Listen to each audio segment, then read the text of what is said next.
In a small village, there stood two houses as different as night and day. One, a mansion on the hilltop, overflowing with wealth. The other, a humble cottage, barely standing on its own. But the value of a home isn't always in its walls. In the rich house. Father said. Yes, we'll close the deal by tomorrow. No excuses. I don't have time for anything else right now. The mother sighs, looking at her reflection in the mirror across the room. Mother said. I need to book another trip to the city. This village is so dull. The children, a boy and girl, sit silently, eyes glued to their screens, no interaction between them.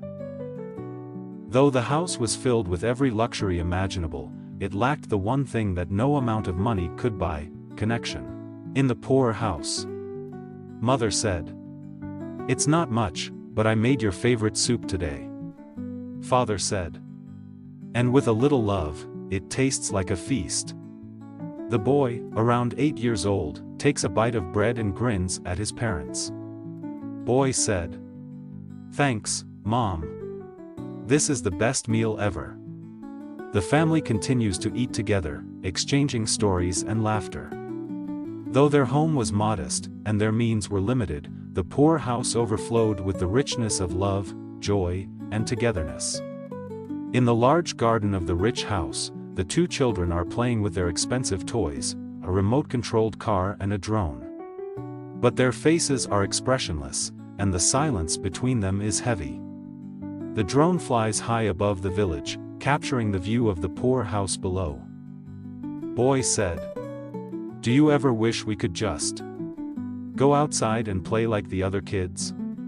Sister said. I don't know. Maybe. But we have everything, right?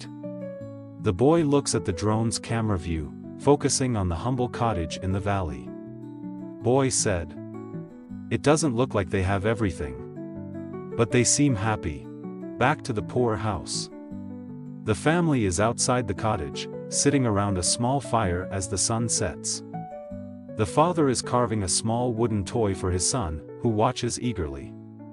The mother smiles as she stitches a simple blanket, humming a soft tune. Boy said. Dad, that looks amazing. Can I try carving next time? Father said. Of course, son. But remember, it's all about patience. The boy smiles, holding the wooden toy with pride. They didn't need fancy toys or grand gardens. In their small world, love and time were the greatest treasures of all. Back in the rich house, the father finally comes home after a long day. He looks exhausted. The mother sits by the window, staring out into the distance.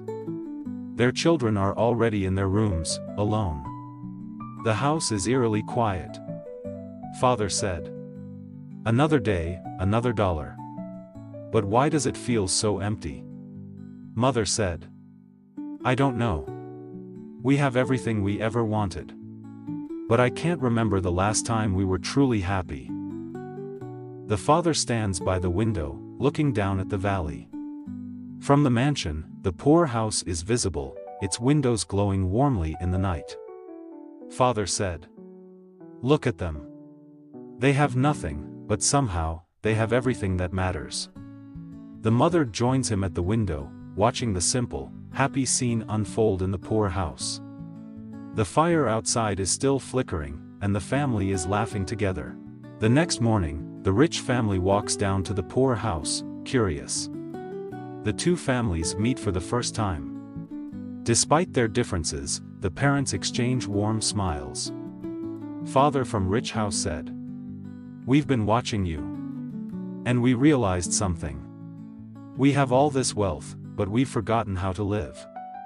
The poor house family smiles kindly. The father from the poor house puts a hand on the rich house father's shoulder. Father from poor house said. It's not about what you have, it's about who you have. The wealth of a home isn't in its size or its riches, but in the love that fills it. The rich house family looks at one another, finally understanding the true meaning of happiness. Both families sitting together outside the poor house, sharing a simple meal. The children laugh and play, while the parents talk and bond.